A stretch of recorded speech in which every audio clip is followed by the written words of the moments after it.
Hello, YouTube, and welcome to another episode of Night Terrors. Tonight's story comes by way of Aymee, so thank you, Aymee, for sharing your story. Let's jump right into it. Back in 2016, my middle son, who either reader will refer to as Chris, was in a toxic relationship. He also suffered from depression, anxiety, and PTSD, as well as a sleep disorder. At the time, I was working in a small motel that had just been bought at a silent auction. The town had forced the previous owners to sell due to his children's illegal activity. Thinking the staff was also involved, the town told the new owners they had to get rid of the old staff before they were allowed to acquire the business license. So all the staff was fired. I was the last one to be fired, and as luck would have it, I was fired on June 28th, 2016. At that time, my son was incarcerated, and I was busy packing my belongings because I was living on site at the motel. I should also mention that he and I were very close, and he was very protective over me. On June 29th, I received a call from my son, who was in distress after he and his fiancée had had an argument, and she would not answer his calls. This was not the first time he'd called me after they'd had an argument, and I was pretty much fed up. I explained to him I was not in the mood since I had been fired and had been left with no choice but to move in with my fiancé, whose place was much smaller than mine. I wrapped up the conversation as quickly as possible and got back to packing. I still regret making that decision to this very day. Sometime after 9 a.m. the following day, I got a call from a police officer. I was informed that my son had been rushed to the hospital and they could give me no more information over the phone. As soon as he and I hung up, I called my son's fiancée to tell her that Chris was in the hospital and asked if she wanted to go with me to see him. We arrived at the hospital around 10:30 and made our way to his room with a mixture of anxiety and hope. Just before we reached his room, she grabbed my hand tightly and asked if she could hold my hand. Neither one of us were expecting what we saw.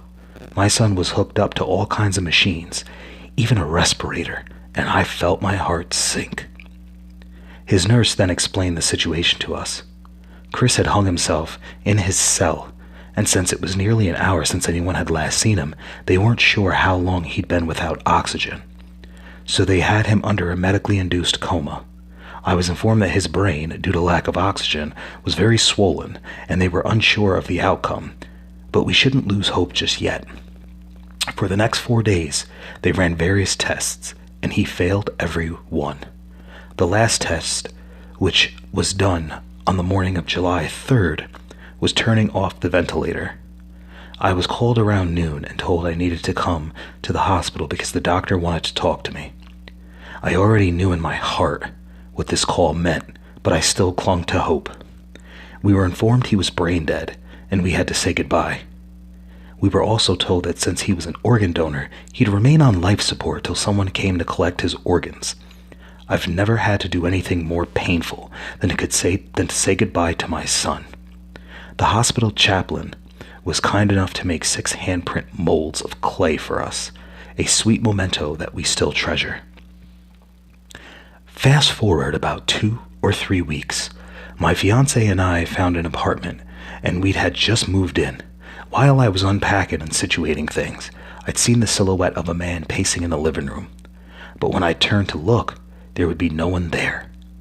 At first I thought I was imagining because of the stress and grief I was dealing with. But it continued till I couldn't ignore this anymore.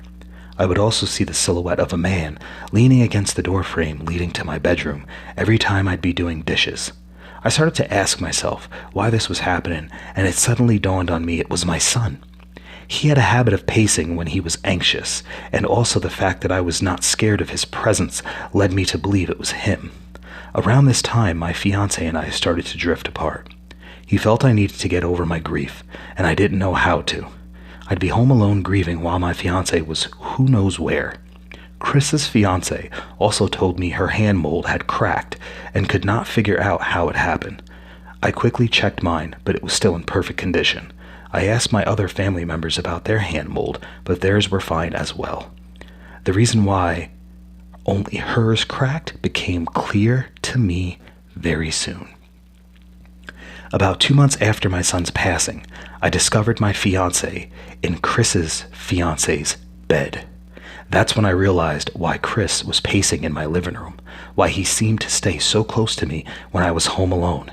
The very next day I moved out and moved in with my oldest son and his family.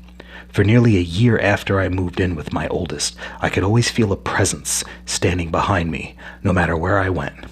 My daughter-in-law would catch me looking over my shoulder and ask what was wrong. I'd asked if she had seen anyone standing behind me. Of course, she'd say no, but I knew it was Chris, and I knew he was worried about me. On 2 occasions, Amanda, my 7-year-old granddaughter, came to me to say she saw a man in the house. I asked her if seeing him scared her, to which she said not really. So I smiled and I told her it was just Uncle Chris checking up on us and not to worry. This explanation made her very happy. I guess she was happy that he allowed her to see him.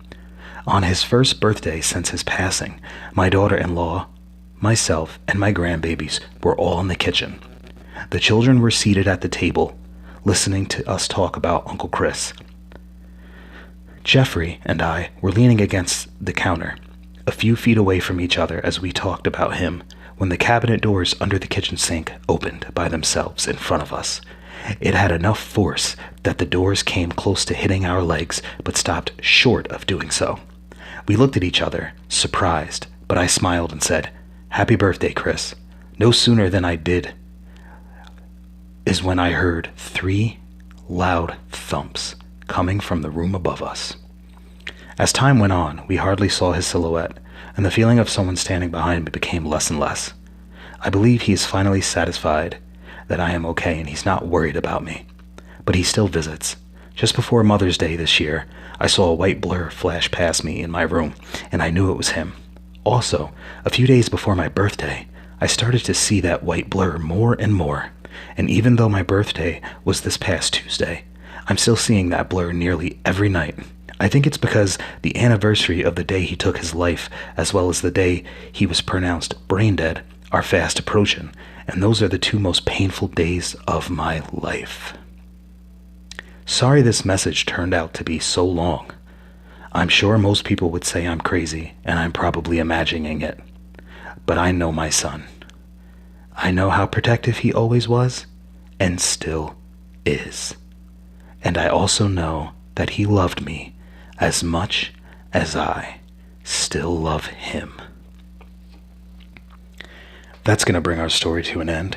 Once again, thank you, Aymee, for sharing your story with us, and I hope it brings you closure and solitude. Thanks for listening, guys, here on Night Terrors, and as always, fare thee well.